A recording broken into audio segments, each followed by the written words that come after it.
This is Collin Barrett, the guy who went viral for being the first person camping out in Seattle to watch LeBron at the Crawsover event over 24 hours in advance of the game. Collin, let's start out with this. Try to sum up your overall experience over those 2 days you were there. Oh, yeah. I mean, I would kind of describe it as a combination of a ton of fun, but then also just absolutely hectic at the same time. Actually getting to see LeBron, Tatum, Marjan, DeJounte, Chet Paulo for a quarter and a half is great. But at the same time, too, the crowd, the security and stuff, they were really out of hand. So that kind of made part of the craziness and the whole experience, too. So what made you decide to camp out for 24 hours? Give us a timeline of how this decision came to be. And then was there like a motive? Was it to see LeBron? Was it to go viral? Yeah, exactly that. So we wanted to go see LeBron. I honestly didn't expect the viral part of it. Someone just drove by with their car and took a photo of me. We saw that. Yeah. And I was just like, oh, that's kind of funny. Like, I guess I'm sending that to the friends and stuff. And then sure enough, people were texting me that was on Overtime Bleacher Report and stuff. But the main motivation behind it was a couple of my friends and I had basically planned to camp out there since we had a friend of a friend that worked with the Crawsover tell us that LeBron and more were coming. So we were all at work. I work at a vintage sportswear store over in Capitol Hill called Throwbacks Northwest. And basically we had a plan that one of us, the three of us, once they announced it publicly, would drive over there and set up shop, camp out for the night. We didn't expect to be the first ones there. We just wanted to actually be the first couple of people in line so we could try to get in. So yeah, it was definitely unexpected, but also kind of crazy at the same time too. Very cool. We heard a lot of people, camped out overnight, waited 14 plus hours, and were very close to the front of the line like you, that didn't end up getting in. How did that happen? Yeah, no, I mean, that's 100% true. Something I said in the video earlier today was basically that there was a girl about 20th in line. She was actually going down and counting out how many people were in the line throughout the night just to kind of give everybody a tally of how many were there. And she didn't get in. And that's basically because around 9 to 10 a.m., the kind of mob mentality started because people showed up super late, realized they wouldn't get in because the line's just over a mile and a half, and basically just ignored the line that had already been formed. And there was no like tape or barriers up or anything. So they just kind of rushed towards all the pavilion doors when they were all trying to line up on the left side. Did you ever feel like there's a chance you might not get in? Kind of, but more so because the event was probably going to be shut down. Just based on the number of people there. Seattle Fire Department actually threatened to shut down the event multiple times unless like people could crowd off the stairs, which is some of the security guards were saying. But with that many people, and when you have one of the biggest athletes in the world like LeBron James, people aren't really going to follow directions. So they're just kind of going to do whatever they can do to try to get to the front of the line and see that, especially for a free event where anyone can go. Hypothetical question here. Oh, yeah. Like, let's say you didn't even get in like at all. Like, how mad would you be? I'd be absolutely heated. It would have been, and I don't blame people who didn't get in. A lot of like the first five, I think, that were kind of camping out there did get in since we all knew each other the night before. My guy Isaac actually got there 10 minutes after me. So he was second in line. And the two people, Robert and Tate, also got in too. But other than that, I also do not know how many people behind me got in. I think the first 10 maybe got in since they were already near the front.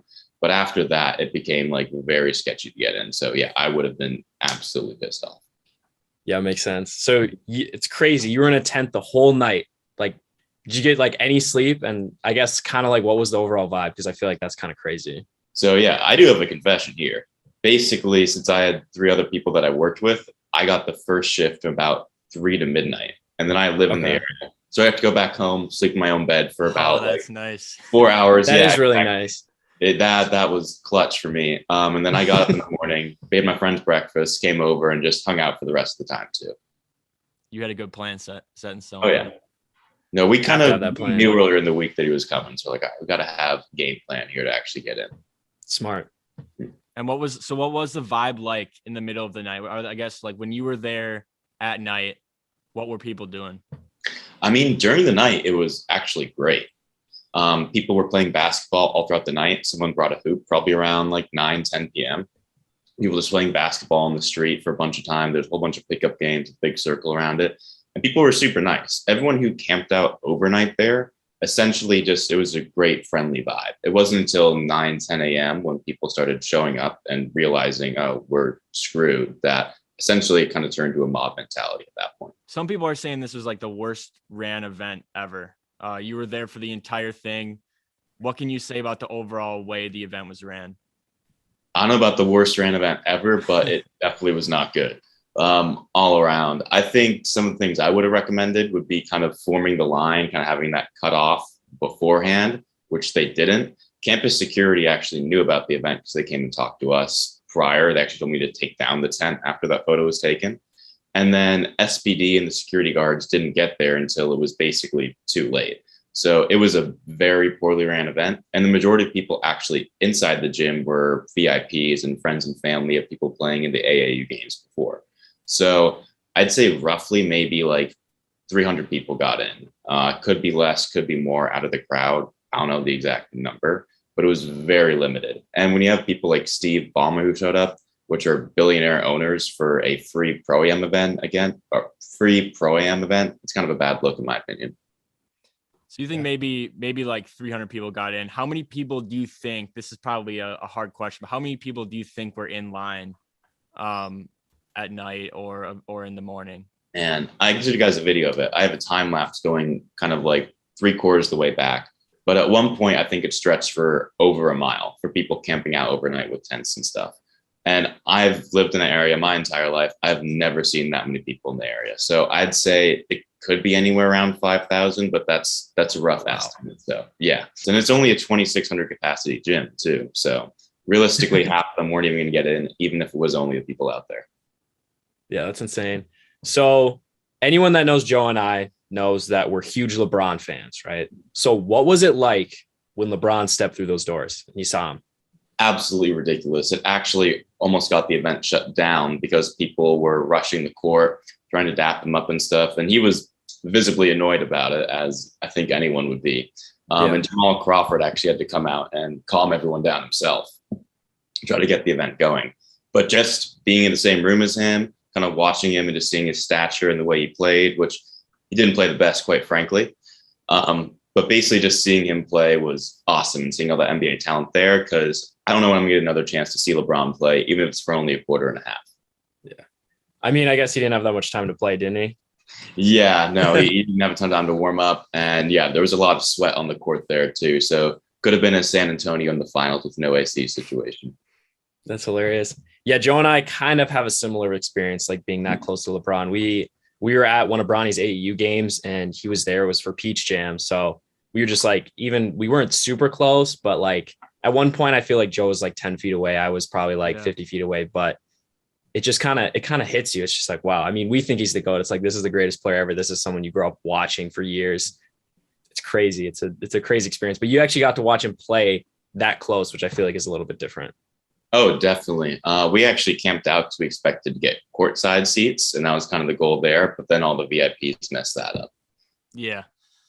You mentioned the how hot it was in the gym and all the sweat on the floor.